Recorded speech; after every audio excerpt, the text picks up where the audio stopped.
ये क्या हुआ, कैसे हुआ, কাহা হুয়া। তো গাইস, কে যে বলেছিল না যে গীতার যেন কি লেখা আছে, আরে আরে কর্মের ফল, ঠিক। তো কর্মের ফল অবশ্যই পেতে হবে, সেটা আজ হোক বা কাল হোক। তো সেটা মনে হয় এই কিছু মানুষদের প্রিয় আছে না ভাইপো, তা সে তো পেয়ে গেছে কালকে। তো আমি এইটুকুই বলবো, যারা বাকি আছে তারাও পাবে। এই তো শুরু হয়েছে কর্মের ফল পেতে।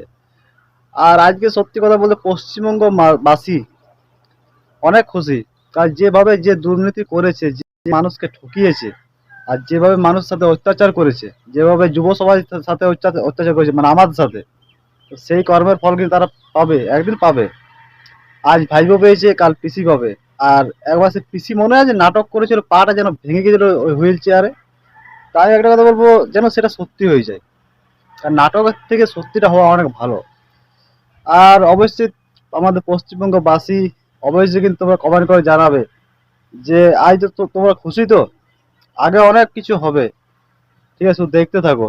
আর যারা খুশি নয় তাদেরকে বলবো আরো দেখো, তোমাদের শুধু চোখ দিয়ে দেখতে থাকো, ব্যাস।